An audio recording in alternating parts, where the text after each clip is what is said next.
সালাম আলাইকুম। যারা আমার নিউজগুলো রেগুলার দেখেন, গেল 2 থেকে 3 দিন আগে আমি একটা কথা বলছিলাম যে যখন আমরা দেখলাম যে দীর্ঘদিন যাবৎ ইরানের বিরুদ্ধে একটা স্থল অভিযান পরিচালনা করার জন্য প্রায় 2,500 মার্কিন সেনা বললে ভুল হবে, স্পেশাল কপ অর্থাৎ ধরেন যারা বিভিন্ন ধরনের অস্ত্রের প্রশিক্ষণ অথবা বড় ধরনের অপারেশন চালাতে সক্ষম এমন বাছাই করা 2,500 সেনাকে ইরানে স্থল অভিযানের জন্য পাঠাবে ট্রাম্প, এমন একটা বক্তব্য ছিল।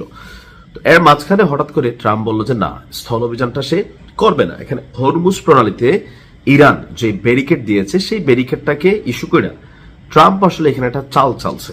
আজকের দুঃসংবাদ হচ্ছে, আপনারা যে ছবিটা দেখছেন এটা হচ্ছে প্যারাট্রুপার, অর্থাৎ আমরা যে প্যারাশুট দেখি, মানে বিভিন্ন জায়গা থেকে ল্যাপটপ দেই বা বিমান থেকে বা হেলিকপ্টার থেকে, তো ওইরকম যারা মানে স্পেশাল ফোর্স আছে ইরানের বিরুদ্ধে স্থল আক্রমণের সম্ভাবনা বিবেচনা করে প্রায় 2,000 স্পেশাল প্যারাট্রুপার ফোর্স আপনার ইরানে পাঠাতে যাচ্ছে আমেরিকা।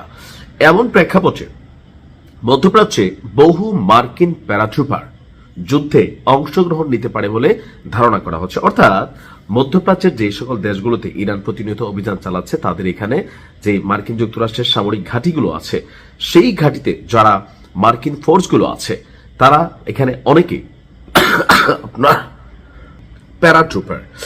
তো বলা হচ্ছে যে দ্য টেলিগ্রাফের একটা প্রতিবেদন এই মুহূর্তে আবার সবাইকে একটু টেনশন দিচ্ছে।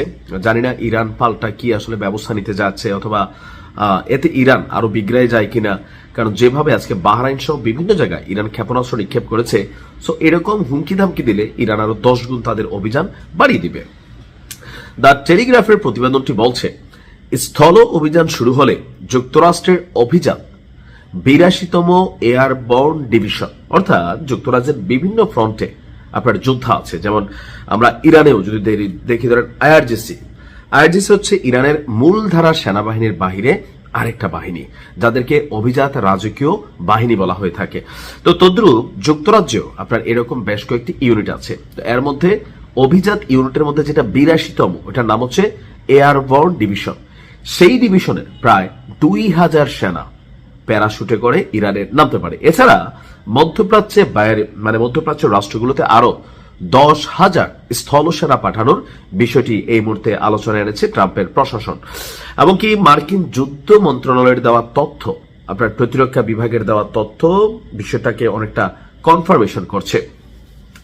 বলা হচ্ছে স্থল সেনা যদি এই মুহূর্তে পাঠানো হয়, যারা যুদ্ধের বিশ্লেষক আছেন তারা বলছেন যে পরিস্থিতি আরো উত্তেজনাকর হবে। আক্রমণকারী বাহিনীর অগ্রভাগ হিসাবে কাজ করতে পারে আপনার এই 82তম বেস, আর শত্রু ভাবাপন্ন পরিবেশে ঝুঁকিপূর্ণ অভিযানে তারা বিশেষজ্ঞ। অর্থাৎ ইরান অনেকটা খাঁজ কাটা জায়গা, যেখানে আপনার প্রকৃতি তাদেরকে অনেক ধরনের সেফটি দিয়েছে, ভ্যালি, উপত্যকা, বিভিন্ন জায়গায় লোকাল সহযোগিতা ছাড়া আপনি কি বলা হয় যে মানে অভিযান চালাতে পারে। তবে এখানে অনেকটা প্রশ্নবিদ্ধ বিষয় হচ্ছে যে এই যে বাহিনীটা, তাদের একটা পজিটিভ সাইড হচ্ছে তারা 24 ঘন্টার মধ্যে পৃথিবীর যে কোনো প্রান্তে নাকি তাদেরকে পৌঁছানো যায়, আর তারা মাটিতে নেমে বিমান ঘাঁটি, বন্দর, গুরুত্বপূর্ণ স্থাপনাগুলোকে দখল করতে সক্ষম। আর এই ইউনিটটি দ্বিতীয় বিশ্বযুদ্ধের সময় ব্যাপক খ্যাতি অর্জন করেছিল।